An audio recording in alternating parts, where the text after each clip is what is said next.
আসসালামু আলাইকুম। বিডিভিউস ইনফোটেইনমেন্টে স্বাগত জানাচ্ছি আমি তৃষা তানিশা। আজ জানাবো সমরাস্ত্র ও প্রতিরক্ষা বিষয়ক কিছু গুরুত্বপূর্ণ খবর।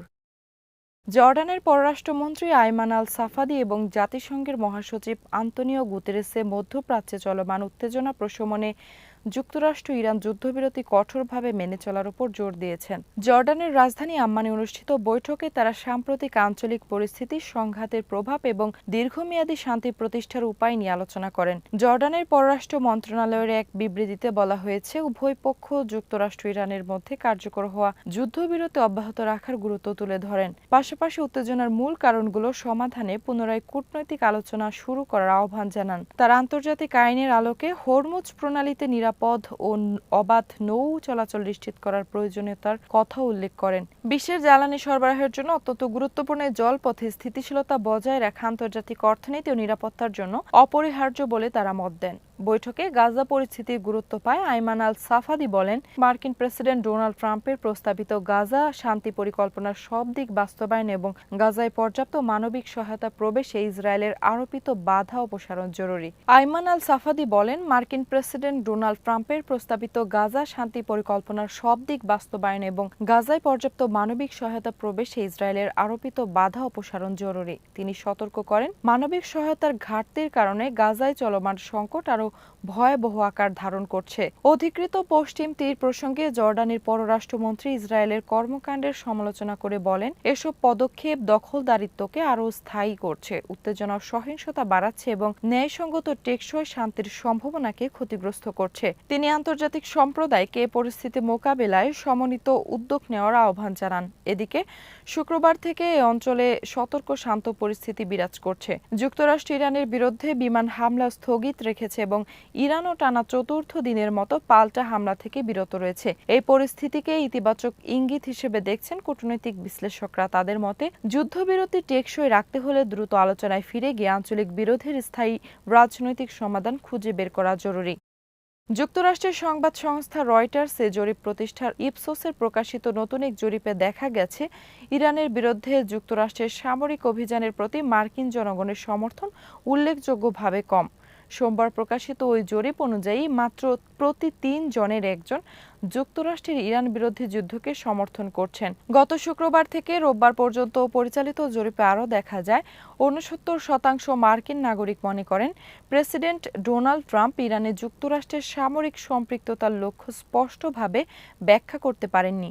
এমনকি ট্রাম্পের নিজ দল রিপাবলিকান সমর্থকদের মধ্যেও প্রতি ১০ জনের মধ্যে ৪ জন একই মত প্রকাশ করেছেন। জরিপে উঠে এসেছে, গত ২৮ ফেব্রুয়ারি যুক্তরাষ্ট্র ইসরায়েল যৌথভাবে ইরানের বিরুদ্ধে হামলা শুরুর পর থেকেই যুদ্ধের প্রতি জনসমর্থন ৪০% নিচে রয়েছে। সাম্প্রতিক সময়ে প্রকাশিত একাধিক জনমত জরিপেও যুদ্ধবিরোধী মনোভাব বাড়ার ইঙ্গিত মিলছে। এর আগে প্রকাশিত ওয়াশিংটন পোস্ট ইপসোসের আরেকটি জরিপে দেখা যায়, ৬৮% মার্কিন নাগরিকের বিশ্বাস ইরানের বিরুদ্ধে এই যুদ্ধ লড়াই করার মতো নয় বা এটি যুক্তরাষ্ট্রের জন্য মূল্যবান সংঘাত নয়। এদিকে সোমবার প্রেসিডেন্ট ট্রাম্প জানান, আলোচনার সুযোগ দিতে তিনি আপাতত ইরানের বিরুদ্ধে মার্কিন হামলা স্থগিত রাখার সিদ্ধান্ত নিয়েছেন। তবে তিনি সতর্ক করে বলেন, তেহরানের সঙ্গে আলোচনা ব্যর্থ হলে আবারও হামলার নির্দেশ দিতে পারেন। অন্যদিকে গত সপ্তাহে সিনেটে অনুষ্ঠিত এক শুনানিতে মার্কিন প্রতিরক্ষা মন্ত্রী পিট হেগসেথ যুদ্ধ পরিচালনার জন্য অতিরিক্ত অর্থ বরাদ্দের আহ্বান জানান। তিনি জানান, এখন পর্যন্ত এই যুদ্ধে যুক্তরাষ্ট্রের ব্যয় দাঁড়িয়েছে ৩৭.৫ বিলিয়ন মার্কিন ডলার, যা মে মাসে অনুমান করা ২৯ বিলিয়ন ডলার থেকে উল্লেখযোগ্যভাবে বেশি। সাম্প্রতিক এসব জরিপ ও সরকারি তথ্য থেকে স্পষ্ট যে যুদ্ধ দীর্ঘায়িত হওয়ার সঙ্গে সঙ্গে এর ব্যয় এবং উদ্দেশ্য নিয়ে মার্কিন জনগণের মধ্যে প্রশ্ন ও অসন্তোষ ক্রমেই বাড়ছে। ইয়েমেনের হুথি আন্দোলন সোমবার সৌদি আরবের পূর্বাঞ্চলের গুরুত্বপূর্ণ তেল স্থাপনায় ড্রোন হামলার দাবি করেছে। এক বিবৃতিতে হুথিদের সামরিক মুখপাত্র ইয়াহিয়া সারি বলেন, ড্রোনের মাধ্যমে সৌদি আরবের পূর্বাঞ্চল থেকে ইয়ানবু বন্দরে অপরিশোধিত তেল সরবরাহ ও পরিবহনের সঙ্গে সংশ্লিষ্ট কয়েকটি সংবেদনশীল স্থাপনা এবং লক্ষ্যবস্তুতে হামলা চালানো হয়েছে। হুথিদের দাবি, ইয়েমেনের আকাশসীমায় সৌদি আরবের ধারাবাহিক লঙ্ঘনের জবাব হিসেবে এই অভিযান পরিচালনা করা হয়েছে। তবে হামলায় কী পরিমাণ পরিমাণ ক্ষয়ক্ষতি হয়েছে বা কোনো হতাহতের ঘটনা ঘটছে কিনা সে বিষয়ে তারা বিস্তারিত তথ্য দেয়নি। এদিকে হামলার দাবির বিষয়ে তাৎক্ষণিকভাবে সৌদি কর্তৃপক্ষ কোনো মন্তব্য করেনি। এর আগে সোমবার সৌদি আরব জানিয়েছিল ইরাকের ভূখণ্ড থেকে উৎক্ষেপণ করা একাধিক ড্রোন তাদের আকাশ প্রতিরক্ষা ব্যবস্থা সফলভাবে ভূপাতিত করেছে। সৌদি আরবের দাবি এসব ড্রোন দেশটির তেল স্থাপনাগুলোকে লক্ষ্য করে পাঠানো হয়েছিল। উল্লেখ্য, গত সপ্তাহে হুথিরা সৌদি আরবগামী বা সৌদি সম্পর্কিত সমুদ্র পথে নৌ চলাচলের ওপর নিষেধাজ্ঞা ঘোষণা করে। এর পরিপ্রেক্ষিতে সৌদি নেতৃত্বাধীন জোট কঠোর ও শক্ত প্রতিক্রিয়ায় হুঁশিয়ারি দেয় এবং লোহিত সাগর ও বাব আল মানদেব প্রণালী নিয়ে চলাচলকারী জাহাজগুলো নিরাপত্তা নিশ্চিত করতে প্রয়োজনীয় ব্যবস্থা নেওয়ার ঘোষণা দেয়। সাম্প্রতিক এই ঘটনা প্রবাহ মধ্যপ্রাচ্য নিরাপত্তার পরিস্থিতিকে আরও জটিল করে তুলেছে। বিশেষ করে জ্বালানি অবকাঠামো এবং আন্তর্জাতিক নৌপথকে কেন্দ্র করে উত্তেজনা বৃদ্ধির আশঙ্কা তৈরি হয়েছে। বিশ্লেষকদের মতে, যদি এ ধরনের হামলা ও পাল্টা পদক্ষেপ অব্যাহত থাকে তবে আঞ্চলিক স্থিতিশীলতা এবং বৈশ্বিক জ্বালানি সরবরাহ ব্যবস্থার উপরও এর প্রভাব পড়তে পারে। উভয় পক্ষের আনুষ্ঠানিক প্রতিক্রিয়া ও পরবর্তী পদক্ষেপের দিকে এখন আন্তর্জাতিক মহলে নজর রয়েছে।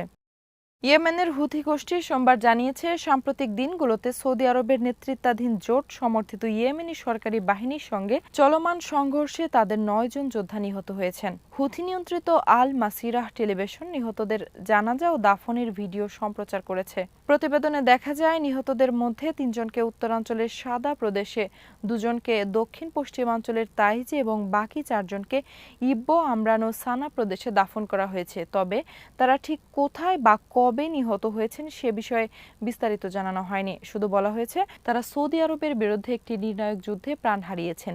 বিশ্লেষকদের মতে এর মাধ্যমে সৌদি সমর্থিত ইয়েমেনি সরকারি বাহিনীর সঙ্গে সংঘর্ষের কথাই বোঝানো হয়েছে। এর আগে শনিবার ইয়েমেনের রাষ্ট্রীয় টেলিভিশনে জানায়, মারিব ও আল জাউফ প্রদেশে হুথিদের অবস্থান লক্ষ্য করে চালানো বিমান হামলায় সংগঠনটির কয়েকজন ক্ষেপণাস্ত্র বিশেষজ্ঞ নিহত হয়েছেন। সম্প্রতি লোহিত সাগর ও বাব আল মানদেব প্রণালীকে কেন্দ্র করে সৌদি আরব ও হুথিদের মধ্যে উত্তেজনা নতুন করে বেড়েছে। হুথিরা সৌদি সংশ্লিষ্ট জাহাজ চলাচল নিষিদ্ধ করার হুমকি দেওয়ার পর পরিস্থিতি আরও জটিল হয়ে ওঠে। গত সপ্তাহে হুথিরা আনুষ্ঠানিকভাবে সৌদি আরবগামী বা সৌদি সংশ্লিষ্ট সামুদ্রিক নৌ চলাচলের উপর নিষেধাজ্ঞা ঘোষণা করে। এর জবাবে সৌদি নেতৃত্বাধীন জোট জানায় তারা দৃঢ় ও কঠোর প্রতিক্রিয়া জানাবে এবং বাব আল মানদেব প্রণালী নিয়ে চলাচলকারী জাহাজগুলো নিরাপত্তা নিশ্চিত করতে প্রয়োজনীয় ব্যবস্থা গ্রহণ শুরু করেছে। বিশ্বের অন্যতম গুরুত্বপূর্ণ এই সামুদ্রিক পথ দিয়ে আন্তর্জাতিক জ্বালানি ও বাণিজ্যিক পণ্যের বড় একটি অংশ পরিবাহিত হয়। ফলে এই অঞ্চলের সংঘাত আরও তীব্র হলে বৈশ্বিক নৌ-বাণিজ্য আঞ্চলিক নিরাপত্তার উপর এর উল্লেখযোগ্য প্রভাব পড়তে পারে। মার্কিন প্রেসিডেন্ট ডোনাল্ড ট্রাম্প তুরস্কের কাছে অত্যাধুনিক F-35 যুদ্ধবিমান বিক্রির সম্ভাবনার বিরোধিতা করে ইসরায়েলের প্রধানমন্ত্রী নেতানিয়াহু যে অবস্থান নিয়েছেন তা প্রকাশ্যে প্রত্যাখ্যান করেছেন। সোমবার এয়ারফোর্স ওয়ানে সাংবাদিকদের সঙ্গে আলাপকালে ট্রাম্প বলেন, আমাদের কি বিক্রি করা উচিত সেটা আমাদের কেউ বলে দেবে না।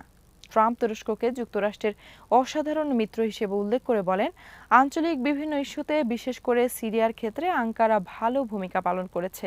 তিনি স্বীকার করেন যে তুরস্ক ইসরায়েল বা নেতানিয়াহুর ঘনিষ্ঠ সমর্থক নয়, তবে ওয়াশিংটন ও আঙ্কারার দ্বিপক্ষীয় সম্পর্ক এখনও দৃঢ় রয়েছে। সম্প্রতি ন্যাটো সম্মেলনের সময় ট্রাম্প জানিয়েছিলেন, তুরস্কের কাছে F-35 যুদ্ধবিমান বিক্রি পুনরায় চালুর বিষয়টি তিনি অবশ্যই বিবেচনা করবেন। একই সময়ে তুরস্কের প্রেসিডেন্ট রিসেপ তাইয়েব এরদোয়ান বলেন, F-35 সরবরাহের বিষয়ে ট্রাম্প ইতিবাচক মনোভাব দেখিয়েছেন। আজ এখানেই শেষ করছি। সমরাস্ত্র ও প্রতিরক্ষা কূটনীতির নানা তথ্য জানতে চোখ রাখুন বিডি ভিউজ ইনফোটেইনমেন্টে। ভালো লাগলে চ্যানেলটি সাবস্ক্রাইব করুন। আল্লাহ হাফেজ।